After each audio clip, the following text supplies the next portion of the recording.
છત્તીસગઢના સુકમા જિલ્લામાં 33 નક્સલીઓએ આત્મસમર્પણ કર્યું. છત્તીસગઢના સુકમા જિલ્લામાં 33 નક્સલીઓએ આત્મસમર્પણ કર્યું. સુકમા જિલ્લામાં 33 નક્સલીઓએ આત્મસમર્પણ કર્યું, જેમાંથી 17 પર કુલ 49 લાખનું ઇનામ જાહેર હતું. આત્મસમર્પણ કરનારાઓમાં 11 મહિલાઓ પણ સામેલ છે.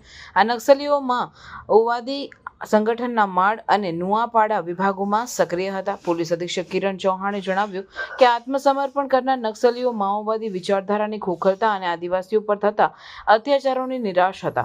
ઉપરાંત છત્તીસગઢ સરકારની નિયત નેલા નાર યોજના અને નવી આત્મસમર્પણ અને પુનર્વસન નીતિથી પ્રભાવિત થઈને તેમણે મુખ્યધારામાં જોડાવાનો નિર્ણય લીધો. નિયત નેલા નાર યોજનાનો ઉદ્દેશ્ય દૂરદર્શનના ગામોમાં વિકાસકારોને સરળ બનાવવાનો છે. આ યોજના હેઠળ બસ્તર વિસ્તારમાં સુરક્ષા શિબિરોના 5 કિલોમીટર વ્યાસમાં આવેલા ગામોમાં મૂળભૂત સુવિધાઓ પૂરી પાડવામાં આવી રહી છે, જેના કારણે સ્થાનિક લોકોનું શાસન પ્રશાસન પર વિશ્વાસ વધ્યો છે. સરકારની નવી પુનર્વસન નીતિ હેઠળ આત્મસમર્પણ કરનાર દરેક નક્સલીને 50,000ની પ્રોત્સાહન રકમ અને અન્ય જરૂરી સહાયતા આપવામાં આવી રહી છે.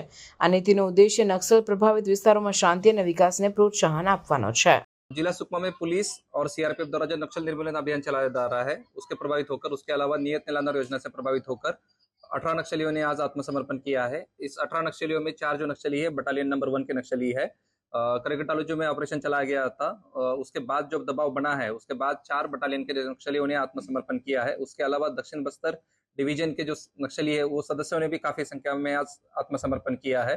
बसवराजू के मारे जाने के बाद आत्मसमर्पित नक्सलियों को शासन द्वारा जो योजनाएं चल रही है उसका पूरा लाभ दिया जाएगा, उनका कौशल्य विकास किया जाएगा। शासन द्वारा इन सभी नक्सलियों को नौकरी दिलाई जाएगी।